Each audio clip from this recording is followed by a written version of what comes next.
572-971. Call the office at 572-0383 or 572-0215. Rev-Up St. Lucia, the alpha of radio.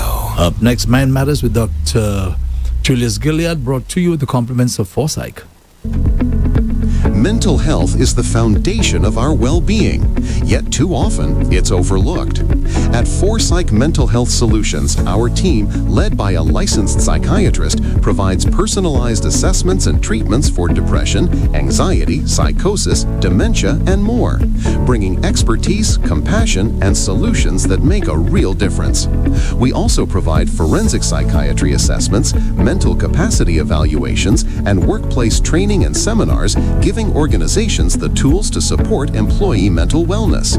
For more information or to schedule a consultation, visit us at the Top-of-Your Hospital, New Wing, Castries. Call 459-2234, send a WhatsApp message to 584-9498, or email us at forepsych.mhs@gmail.com. That's forepsych.mhs@gmail.com. Our professional staff will be more than willing to assist you. Visit Foresight Mental Health Solution and let us build a future where mental health is prioritized. Because when minds thrive, so do people.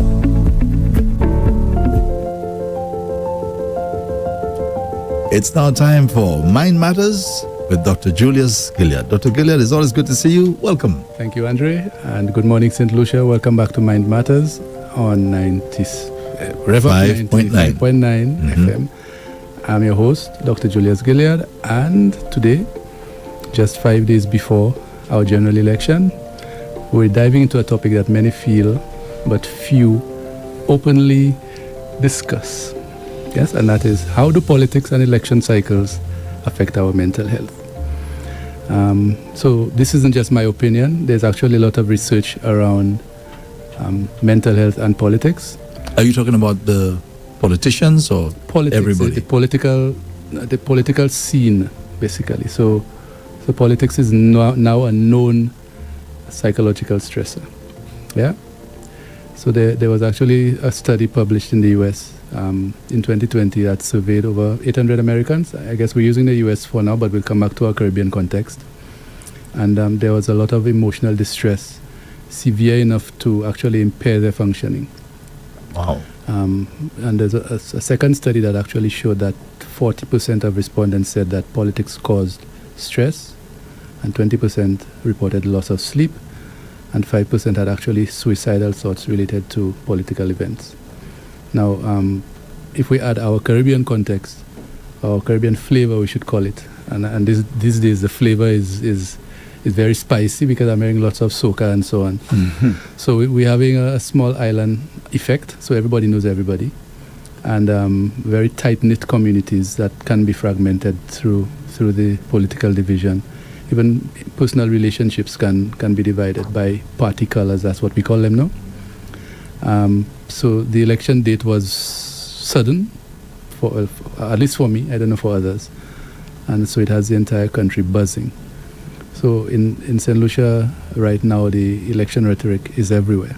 And I mean everywhere. I'm hearing half-hour segments of political music on all the stations, WhatsApp, social media, street corners, lampposts everywhere. Mm-hmm. Billboards, everything is red, yellow, blue. I think I've even seen some green. Orange. There's orange as well. There you go. And with that comes tension, fear, anger, and sometimes what we call tribalism, which can affect our mental well-being. So today we'll be exploring those issues with a man who understands society, who understands systems and service from the inside out, Dr. Stephen King. Good morning. Good morning. Morning, Dr. King. Welcome once again to Rev-Up. Yes. Pleasure seeing you as always. It's good to be here.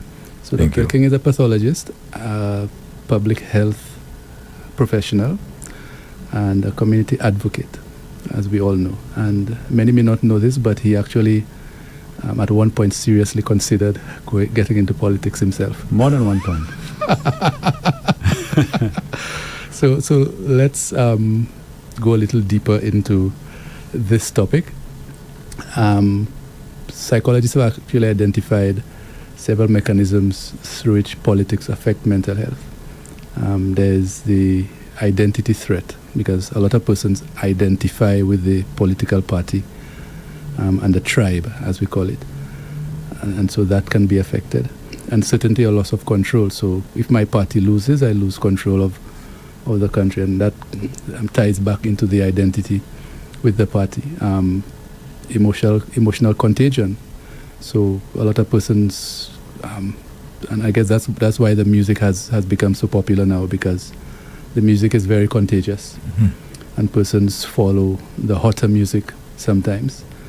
And community conflict, especially in small societies like ours, you're not arguing with strangers, you're arguing with your co-workers, cousins, congregations, your neighbors, and political tension can become interpersonal tension.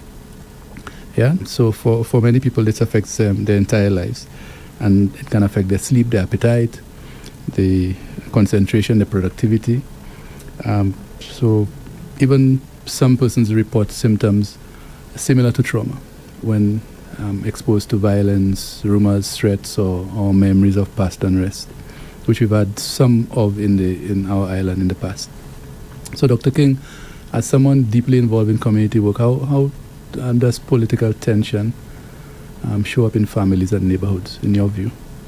Well, for sure. And good morning again, Dr. Gilead, Andre. For me, stepping back for a minute, one of the problems we have with election is that you are asking us as human beings to face and make a decision on the unknown, which is the future.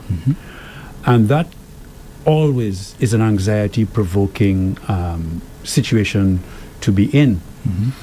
And that anxiety is fueled by fear.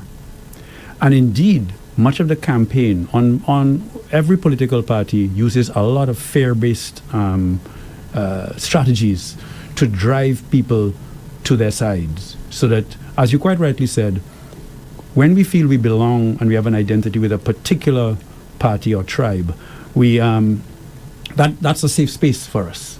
That is how we cope with our feelings of anxiety, because we now have this trusted space that we can go to and say, well, they will look after me. And of course now, it almost becomes the competition between the parties can actually become very personal and indeed very emotional, and sometimes violent, because there's so much invested psychologically in being safe, and that we begin to believe that if the other side wins, our future is jeopardized, our family's future is jeopardized. And the political parties make no bones about that, be it healthcare, the economy, your jobs, your social securities, whatever. You will hear them all the time. Of course, it's also tinged with some inspiration and some excitement. So again, we have a lot of that as well. So you get a lot of excitement as well as a lot of fear. And so that is why I believe, as you clearly articulated, people have all the difficult problems. All the problems arise based on that. And I mean, in our country, as you quite rightly said, we're so small. Also, we have another factor. We have a media which itself has become polarized to a large extent, and there's the voices of reason, shall we say, truth, is hard to hear, hard to see, hard to feel, hard to interpret. Social media has also invaded our space. So the technology now, I mean, you pick up your phone and boom, you're going to be bombarded with multiple messages. So our minds, which are so fluid, because our minds are full of thoughts, and these thoughts can be altered so quickly and easily by something that we see, hear, or feel. And hence, our mindsets are often destabilized in this already unstable space that we're in, and we're trying to manage the future, make a decision for our future today, and everybody's pulling us this way and that way and distracting us with this and that. it's difficult to think clearly. It's difficult to see your way forward. Added to that, Julius, is that we all come with our traumas. We've grown up in families. We've grown up with a history, and we're now in a current context, whatever that may be for each and every one of us. And that factors into our feelings of insecurity, and of course the decisions that we then make. Mm-hmm. So it's a very emotional time, a lot of raw emotion, and it is very hyped, and it can be very toxic in certain quarters. Yeah, it's interesting that you mentioned social media, because there was one research project done in Pennsylvania that found that people spend more than 300% more time on political posts during election time. So that is significant, because they get exposed to a lot of emotionally charged political content that can increase their emotional output. And you know, Dr. Gilead, the problem is with AI, misinformation and disinformation, which social media is brilliant at promoting. Yeah. The truth gets lost, and that's the problem that we have, because we're searching for this truth, and it's very hard to find, and it's corrupted and distorted by misinformation and disinformation. Yeah, not just that, but I think a lot of the time social media as well feeds on our short attention spans. So WhatsApp has replaced newspapers. Memes have replaced investigative journalism, and even voice notes replace press conferences. So you just have all of those things spreading throughout social media, and they sound they sound so convincing. You understand? So you hear one person comes afterwards and says that is a lie, and what do you believe? Exactly. And you know, the other thing about social media, because it's algorithmic AI generated, if I'm watching particular posts, it's going to feed me more of those posts. It's going to take my mind deeper and deeper into this space that I may actually find myself uncomfortable in eventually. Yeah, so it's just that. So the algorithm, if it's somebody who's putting forward some fear-based fact, as they call it, or whether it's fake or not, then the algorithm is going to follow that up with more fear-based things that you will be subject to, and before you know it, you're feeling very anxious, you're feeling very unsure of what's happening around you, and your mental health is affected. And you know more about this than me, but fear deals with a lower level of our brain, a more primitive survival-based part of our brain, and it shuts down our thinking executive function. So that's why fear is very powerful at getting people to respond in a very emotional way rather than a thoughtful way.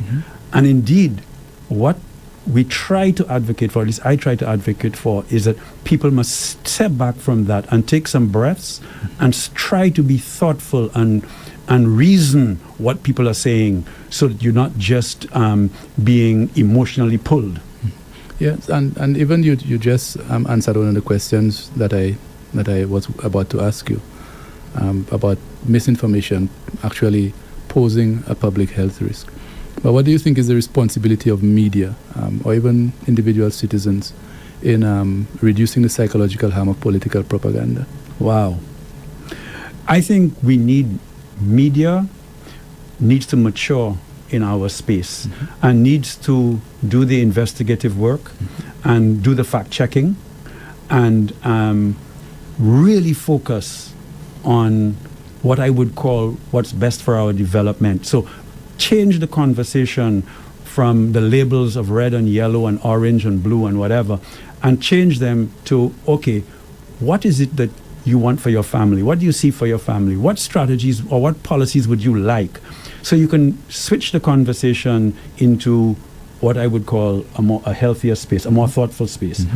I think media has a responsibility to do that, but it is very difficult. I understand that, because media practitioners themselves are vulnerable to the campaigning. Yeah, I guess it's a form of revenue intake, and so if I don't participate, then I don't make money. Am I correct, Andre? Well, but it's a business, and the truth is that's a vulnerability, because I'm a I'm a leader of a party, I'm a strategist, I'm going to pay a media house to run my ads. And you're going to run my ads because I pay you. And, I don't know. The other thing that we need, apart from media, I think, is, I have been a firm advocate of civil society maturation and civil society power. I think we need civil society to be another voice in this whole mix of politics, because we need other people for their sanity, need other voices like a compass to guide them to the shore, the safe place. Well, what I find is in those moments, in these moments that we're currently in, a lot of the time civil society's voice is not listened to. And that's because civil society itself is weak. And that's part of our weakness as a country, and we need to strengthen that. And civil society needs to be becoming more intelligent as to how it's going to make its point. Fair enough. So before I go on, I just want Andre to announce the numbers, because I would really love persons to start calling in from early. No problem. The fixed line is 572-9710. Fixed line 572-9710, or you can WhatsApp 287-0971. WhatsApp is 287-0971. Again, the fixed line 572-9710, or WhatsApp 287-0971. Back to you, Dr. Gilliard. Thank you, Andre. And we often talk about the voters, but political stress affects the candidates as well. Oh, definitely. I remember you giving me a story one time about when you went into politics and the effect that it had on your mental health, was it? That you just felt yourself changing. Oh, yes. I'll give you that story. So, okay. I've been approached many times. I was first approached by Dr. Anthony. No, I was first approached by George Odlum in the National Alliance to run the Soufriere seat. I was then approached by Dr. Anthony to run the Grosley seat. And then I was approached by Mr. Chasney to run the Central Castries seat. In the meantime, some groups of us had said we need to form another party. And I engaged them. I've done that on a number of occasions, by the way. But the last one, which was the deepest and most involved, I remember sitting around a table talking to people about the strategy for the campaign. We hadn't launched the party yet, but we were looking at fleshing out everything, including the campaign. And all of a sudden, Dr. Gilliard, I found myself thinking and talking about dark things. How do you influence people? How do you manipulate people? How it became very Machiavellian in my own mind. And because winning now becomes more important than being ethical, correct, right? Because it's winner take all in this environment. So, and then you say, as George Odlum told me in the very first time, he said, Doc, when we win, we will do what is right. And that, I looked at him. When I walked away, I looked at him and said, Maurice Bishop said the same thing. Maurice Bishop is dead. So I said, you know something? And I said, your soul is more important than power. Because what does it profit a man to gain the whole world and suffer the loss of his own soul? Beautiful. All right? So I stepped away. And I do find that the current tribal, divisive partisan politics is soul-destroying. And I'm sure, even though candidates don't admit to it, I'm sure many of them feel that pressure. And that, to me, is so uncomfortable as a human being. So yeah, that was my experience, and I said I can't participate. Yeah. So Dr. King, what I find is that maybe to you it might be uncomfortable, but for somebody else who has a thirst for power, it may feel comfortable. The thing about it is that studies on political campaigners have shown that they suffer high rates of burnout. Yes. They have elevated cortisol levels, so that's a stress hormone, especially during active campaigning. Yes. They have anxiety from public scrutiny because your entire life comes under scrutiny. That's right. They have a fear of personal attacks. Yes. And they have loss of privacy. Now, I don't think anybody wants all of those burdens on their shoulders, but that's a sacrifice that they make and in order to get into power. Dr. Gilliard, think about it, and we've seen it before. I felt it in my own family. Your children your wife, your loved ones get dragged into this thing with you. You know, and I mean, that's sad, because these are people who are innocent and they'll suffer the consequences of your decision to run. So I have a lot of empathy for politicians. We used to tease that politicians get big bellies because they eat a lot of food. But I think they get big bellies because of cortisol and stress. Yeah, definitely. Right? So I think all of them lived stressed lives. Right? And I think every often you hear them admit it. Yeah. Because you always, in fact, you always scanning for threat. So who's looking at me? Who's criticizing me? Who's telling me I'm not doing something correct? And that is very, very stressful. Hypervigilant. Everything you say, everything you do is going to come under the microscope. Yeah. And that is why political engagement must be balanced. It must be balanced with self-care, responsibility, and community healing. I mean, I would even recommend that all politicians need to have their own therapist. But then, like I tell everybody, nobody listens to me because I'm just a psychiatrist. Yeah. But they are under a lot of stress. Yeah. Yes? So, in your opinion, how can maybe even the political leaders or the activists protect their mental well-being while still serving the country? That is so hard. And you know, I was thinking, I want to make it personal for a minute. So I'm a pathologist. I've seen thousands of dead people. And that has been traumatizing. Yes, we had that conversation not too long ago. Traumatizing. I'm a traumatized man, eh? I mean, down even to the personally, I lost a son in a motor vehicle accident in 98. Wow. I had another one who had to face the courts because of a motor vehicle accident and the death of somebody. And I have lived the trauma. And it's what I found, something being a pathologist, I think I went insane at one point in time, you know. When I lost my first boy in a motor vehicle accident, there were 2 weeks I can't remember, you know. Yes, you dissociated. Completely. And I say that thereafter, and even I noticed, I have a third person, a third voice. And that's my dissociation. That's how I have coped with trauma. So I have this third voice that always speaks to me. Now, it's a very objective voice. It looks at me and says, hey, look at what you're doing. It's what spoke to me about the soul destroying when I started to think. It reminded me, hello, what are you doing? Right? I would advise all traumatized politicians to develop, now this you might disagree with me, my friend, but I would tell them, develop this dissociated person who is your best friend, your best mentor, and the one who always speaks to you and reminds you, do the right thing, have faith. Because you cannot make good decisions unless you have faith and believe that if you do right, right will follow. Because the difficult decisions that politicians, and many of us have to face, we don't want to make them because they are uncomfortable decisions to make. They look like we will suffer to make this decision now. But do you have the faith to make the right decision that in the long run it's going to benefit? Right? My grandfather was leader of the PPP. Right? In the party was formed in 1950. My grandfather used to call me Young Kennedy because he of all his grandchildren, he thought I was a politician from the time I was a little one.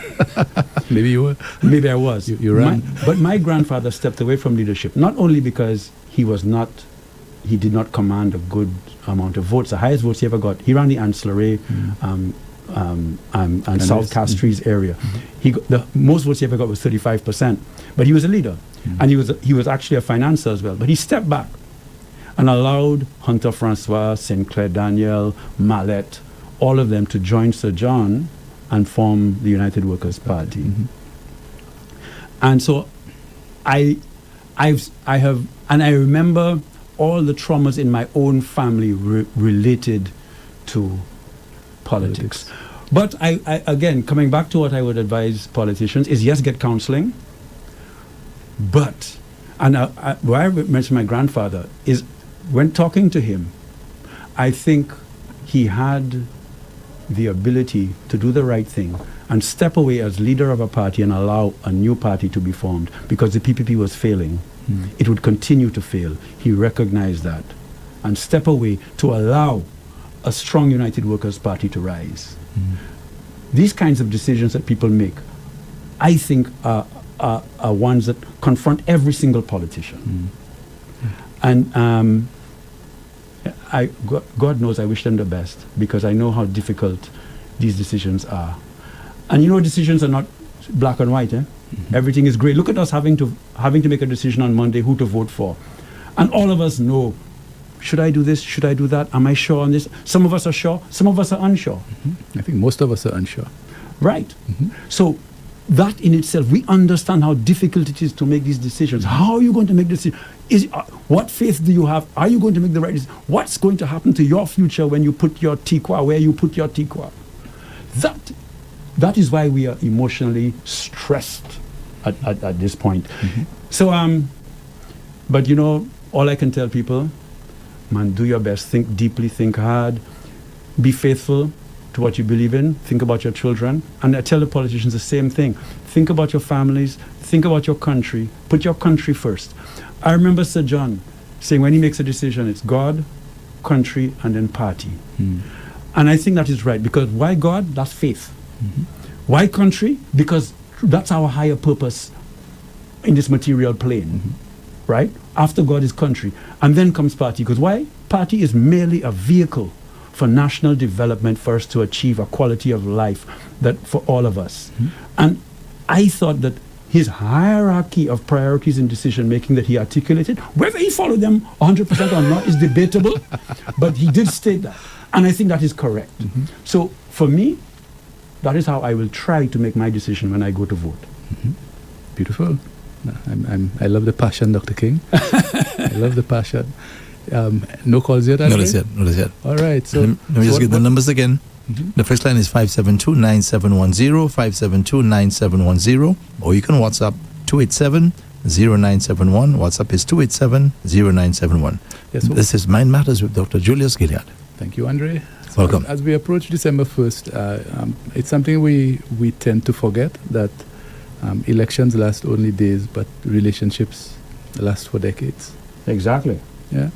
So political parties change, governments rise and fall, but we remain one people. That's right. One community. Now, it always amuses me when I hear the political parties talk about being in power. and yes, you're in power, but the way that they clamor for power, and everybody wants to remain in power. From what I have read, if this job is so stressful, why would somebody want to remain doing this for 10, 15, 20 years? That is unfathomable to me. Power is addictive. Power, I think, back to George Odlum. When I told George, partner, can't do this. He told me, and somebody else was there, and somebody was very angry, and the person chastised me. And George said, don't worry, when he puts his hands on the levers of power, he will understand. So unless I think you have lived it, none of us truly understand. But I do believe that the way I see these guys face the abuse and the stress, clearly that's an addiction to the power. And it's only the most enlightened ones that can walk away from that and can handle that power. And that power is so illusionary and fleeting, because it's not real power. It's power that disappears overnight, like a vapor. Yeah, exactly. So it's interesting. In fact, the same George Odlum. George Odlum and I had a very complicated history with each other. We argued vociferously, especially about HIV and AIDS, if people may remember that, Smile Baby and all that. But when he was dying, I went to his home, and I was sitting by his bedside. And you know who's sitting on the other side? Sam Jukba Flood. The two of us were there with George. George told me, Doc, you made the best decision not to join me in that politics. He says, look at me now. All the things I wanted, all the people I helped, all the people I worked for, all the people I had great aspirations and dreams for, where are they now? He says, look who's here with me, my daughter, looking after me.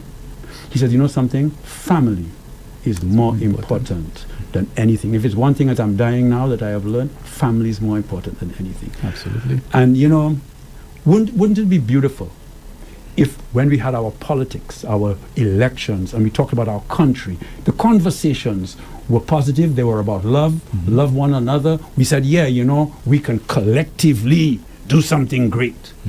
Our political system, for me, our political system is all wrong because the forces are all divisive and negative.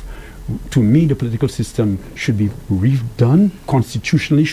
We should interpret the Constitution differently, so we can have a genuine, healthy, loving kind of election. Now, is that possible on this earth? Lord knows. Yes, because Lord knows. Somebody always feels that they need to tweak the system to their benefit. Exactly. But George mentions family. Now he's talking about nuclear family. But as St. Lucians, we are a family. Yes. We are so small. You said earlier, we're such a small. Why do we have all of this fight in our family? And indeed, as you quite rightly said earlier, the partisan politics is actually dividing the nuclear family. You have brothers and sisters and fight. that fight very toxically. You know, not worth it. Not worth it. Yeah. And the thing about it is that after elections have passed, from what I've read, like maximum 30 days afterwards, everything is back to normal. So why all the bickering and so on? Just to add on to what you mentioned, I heard one political person, I think that the lady in Babono who stepped down and said she's not continuing. I mean, that lady I admire, because to be able to do that in this kind of environment is difficult. Yes, so to be able to step back and say, hey, I can't be involved in that kind of, I'm going to prioritize my family, my life, and so on.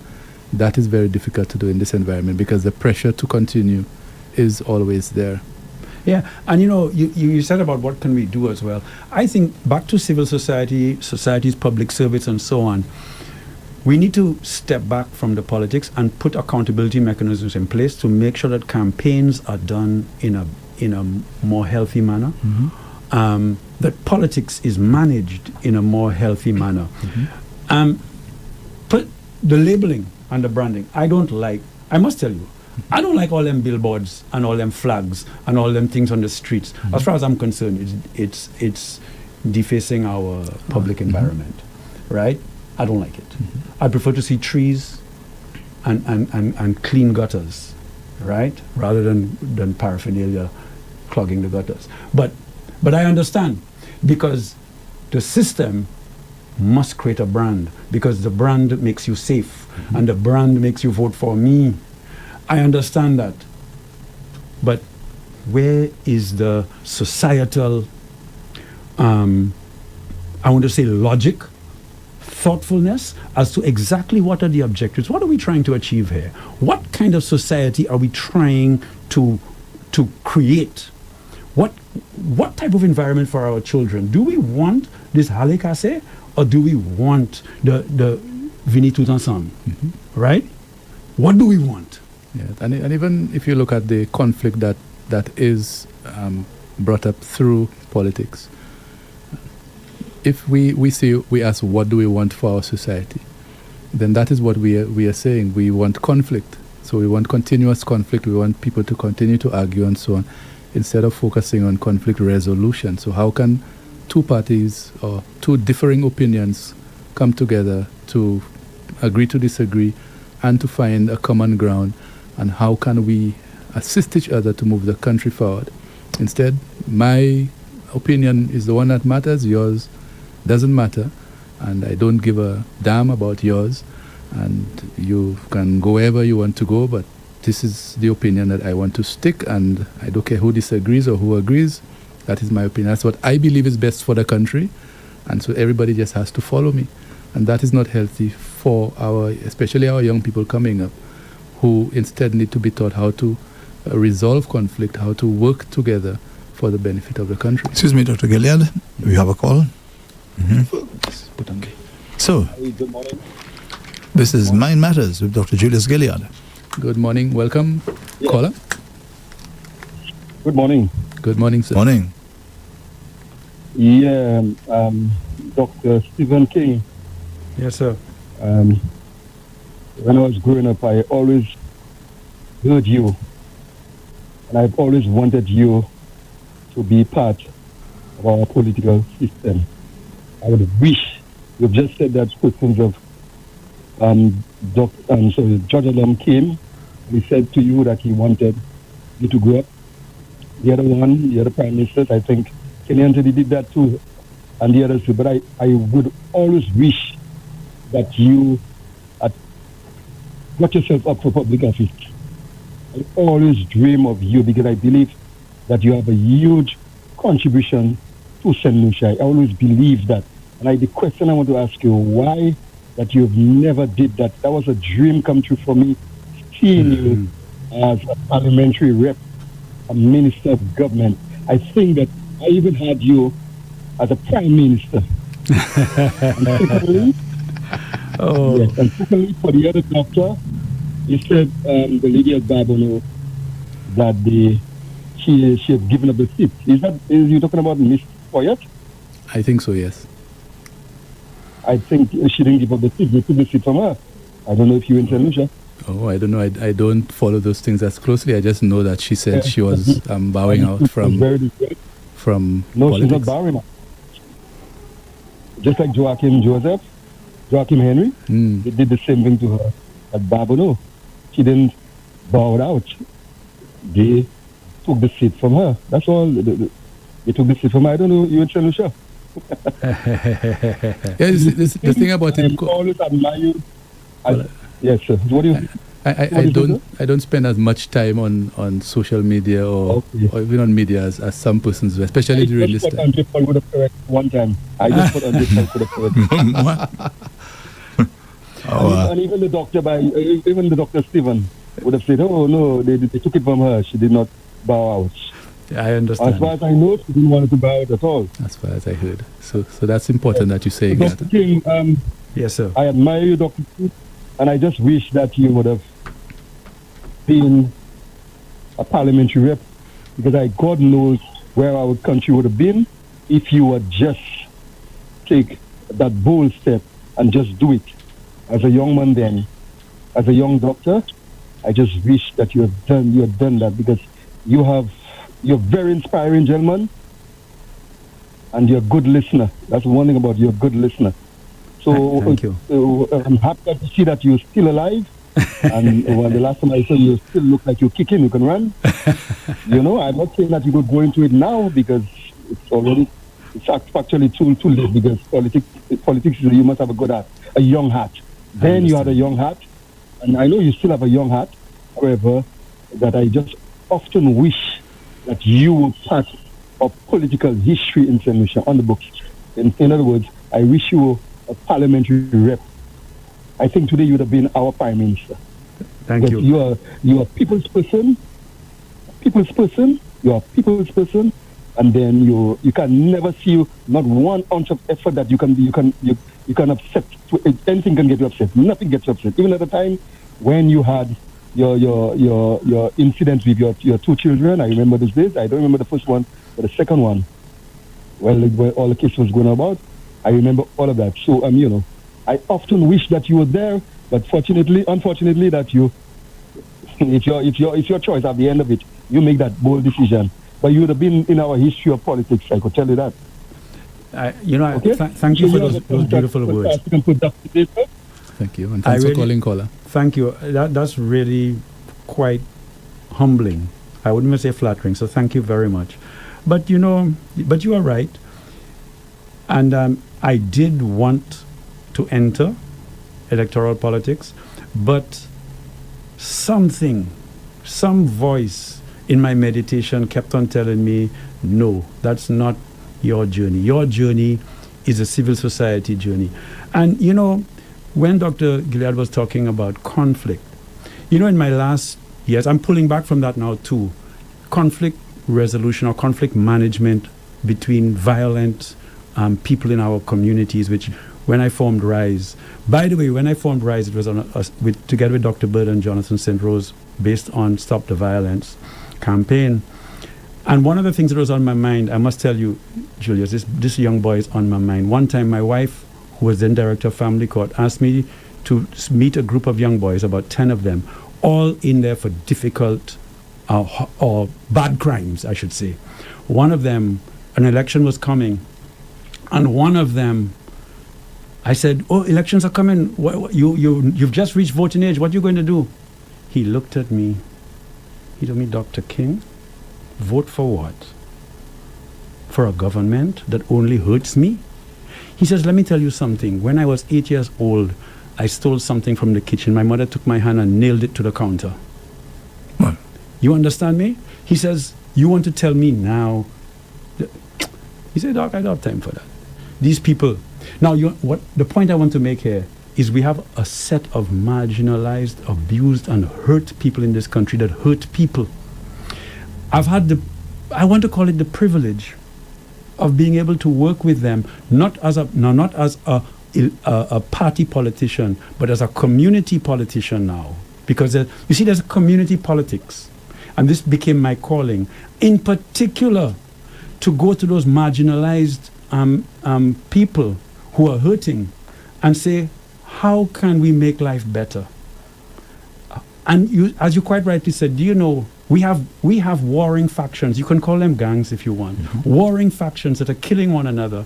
And we go to them, we speak to them, we create common ground for them and dialogue between them, and they stop killing.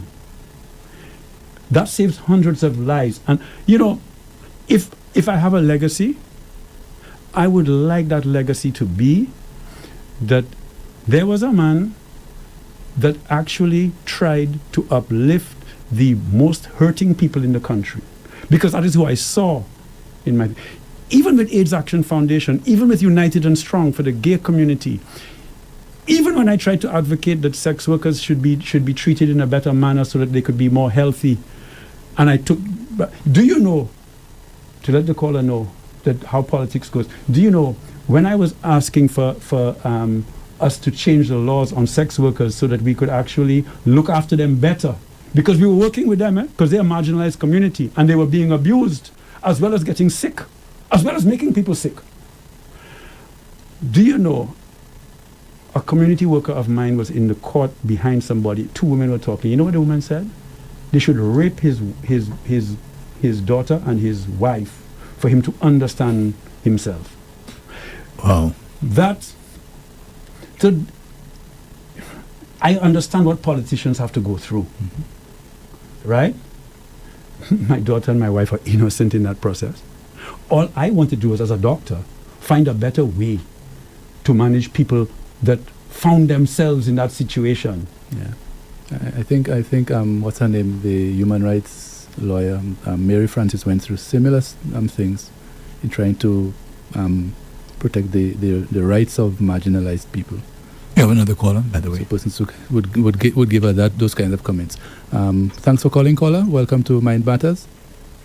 Good morning, Dr. Gillard and Andrew Paul, and the special guest, Dr. Stephen King. Dr. Stephen King. Stephen King. Yes. He's not the son. I just I'm not the blue one.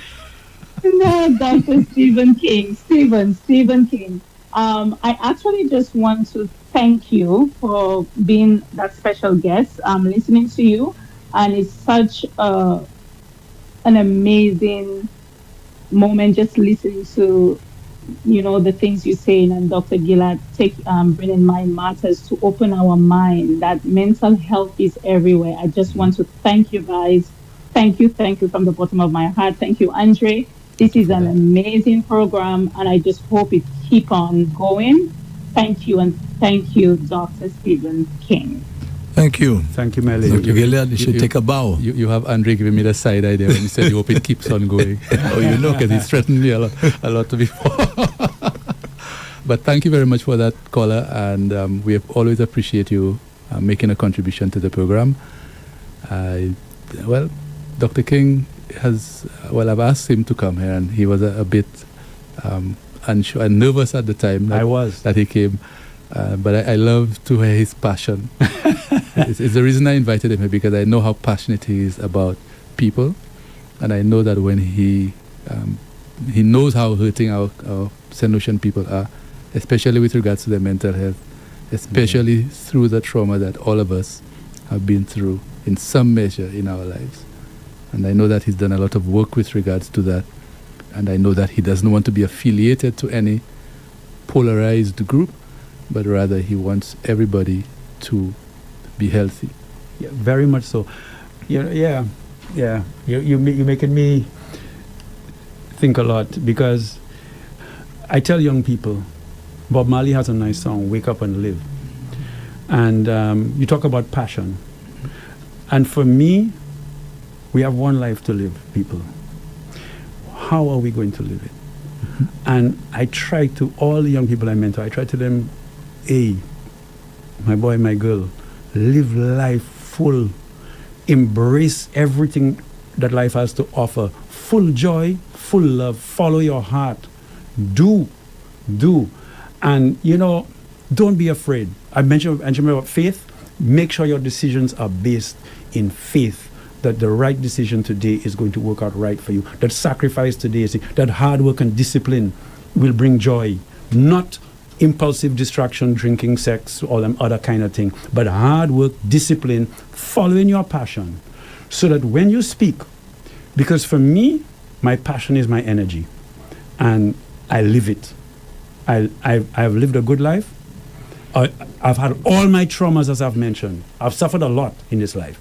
But I tell you, when I go to my grave, I go comfortable and happy that I lived. I walked this earth, I lived. And that is what I want to everybody to do. Do not be caught in the distractions. What Bob Marley also calls in that same Wake Up and Live, rise from your sleepless slumber. Be aware, engage.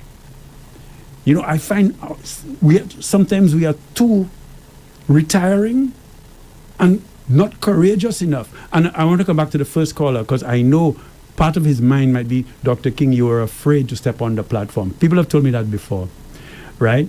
I'm not afraid of the platform, but I am afraid to lose my soul. I am afraid to be part of tribalism. I'm afraid of that. I'm afraid of division, because I think that is counter what this country needs. We need togetherness. We need collectivism. We need one love. We need to move forward together, brother and sister, and take those marginalized people that are hurting and embrace them and bring them in, include them. And so that young man whose hand got hammered to the thing, that young man is on my mind. I don't even know where he is today, but he's on my mind. How are we going to open the doors? Because these are people sometimes that do bad things. But you know what I know about death, Andre? When you die, there's no more hope. There's no second chance, there's no redemption, there's no opportunity for you to make up for your mistakes. That's why I've always fought against death. That's why I became a doctor in the first place, because I fight against death, even as I know it's coming to all of us. But Lord knows, push it down the line, make death come at the latest it can possibly come, and make life worth living while we are here before we die. Bravo. We have another call. Thank you. Welcome, caller. Thanks for calling. Good morning, Dr. Gilead. I'm not going down the political lane this morning, but I have a personal question. Sure, go ahead. I called you a couple of weeks ago about my memories getting very, very, very bad. Mm-hmm. And I remember you mentioned to me it can be trauma from my past, or I'm at a stage of perimenopause. I'm 55, and you mentioned that as well. Mm-hmm. But there are a few things that have happened in my life, and sometimes I think I don't worry about. I don't know if it's in my subconscious, and then I will tell people, I'm fine, girl, I'm not letting that bother me. But sometimes something will happen, and I will find myself crying out from hurt over whatever I say I don't worry about. Mm-hmm. Do you think I need to get some outside help, because I know I've forgiven myself and I've asked for forgiveness for whatever was told that I did. But the people, on the other hand, are not letting go, and they keep throwing it back in my face. A couple of weeks ago, last week, I told Andre I would like to speak to him on a personal, and I really wanted to discuss that issue, because sometimes you just need a total stranger to talk to, and then we never got to it. But it bothers me, but I know I'm free, but then they keep throwing it back in my face, and then it brings back all that hurt and all that pain, which I thought I was over with it already, and it hurts sometimes, and I will just find myself feeling down and cry over it. And then openly I would say, me, I'm okay. I'm not even letting that bother me. Thank you very much. Okay, thanks for calling, caller. Thank you. I will point you towards a book that I read. It's called The Four Agreements. And one of the things that's said in there is that the human being is the only animal that punishes itself 1,000 times for one mistake. So even after we finish punishing ourselves 1,000 times, somebody will remind us of that mistake and will punish ourselves even more. So it's very likely that the person throwing those words back at you are you returning to that space where you were punishing yourself. And like you said it correctly, should you get outside assistance? Very likely. So reach out to a counselor. Maybe, what's the name? The people on the show say there. The crisis center? Crisis center, I know, has a counselor who can give you 2 or 3 sessions. There are other, Raise Your Voice, I think, also has a counselor that do free sessions for persons who are not able to afford a counselor another way. So reach out, get somebody's opinion and somebody's input, and deal with it. Yes? So a little question for Dr. King. And I understand what you're saying about the tribalism and so on. But Dr. King, do you know of any other model? I mean, I watch the politics all over the world and seeing the same practices, same behavior. You know, I am bold enough, courageous enough to say we could develop our own model. Why not? Why do we have to follow the colonial masters?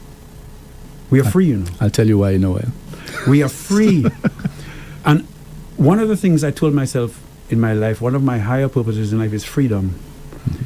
Right? I believe in freedom because I think in our ancestry, I have both European, I have Amerindian, and I have African DNA in me. Right? So I can see the freedom argument from all sides and the slavery argument from all sides and the genocide argument from all sides. Why can't we be bold enough to have our own? Why can't we look at our constitution actually allows? In fact, when we're doing constitutional reform, I remember presenting a paper to the reform committee, looking at a new political system, a political system that gives people power. Our democracy, on December 1st, we'll have 1 day of democracy. We will wait another 4 to 5 years to have another day. We have a parliamentary democracy with 2 days of democracy every 5 years.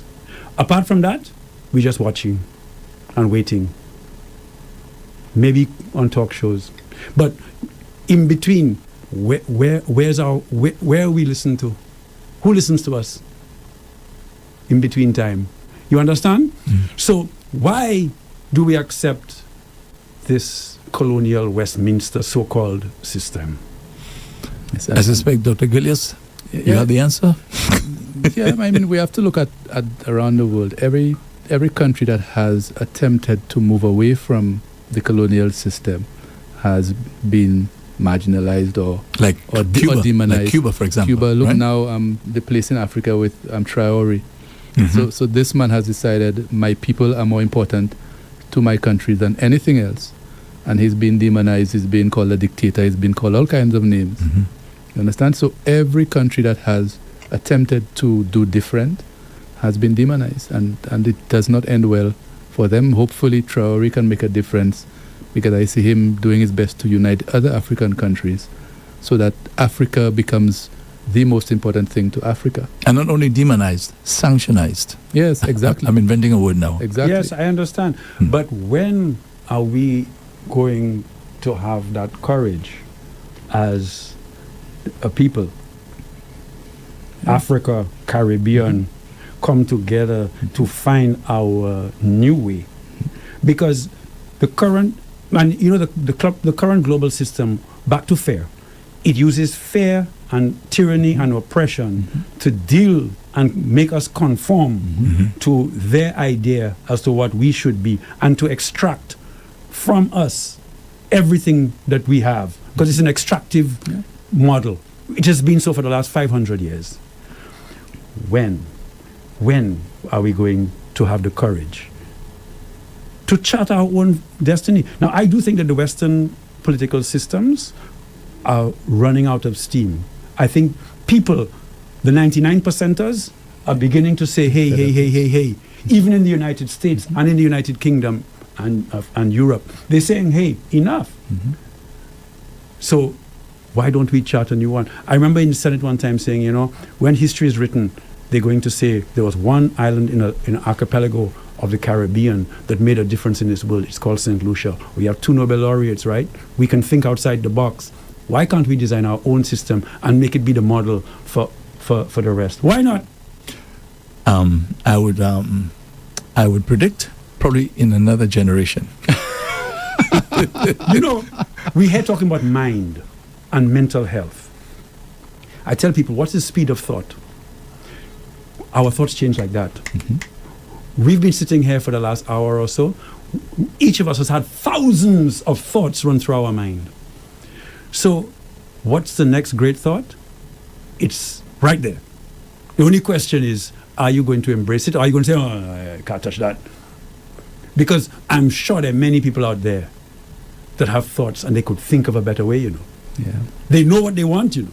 Yeah, there was a gentleman I was hoping would call because he has a master's in political science, and I sat down with him one day and I was just in awe. I'll tell you the name afterwards, but I mean, I was like, damn, why are you sitting at your home doing nothing? And because he's unemployed, and I was like, that's crazy.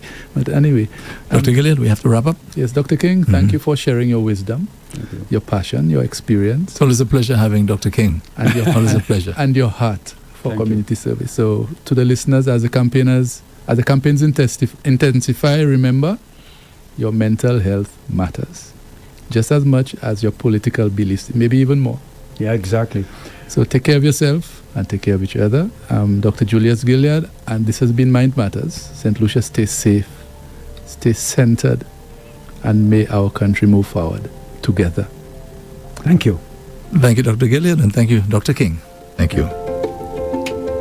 You've been listening to and viewing Mind Matters with Dr. Julius Gilead, heard and seen on Rev-Up St. Lucia every Wednesday from 10 a.m. to 11 a.m.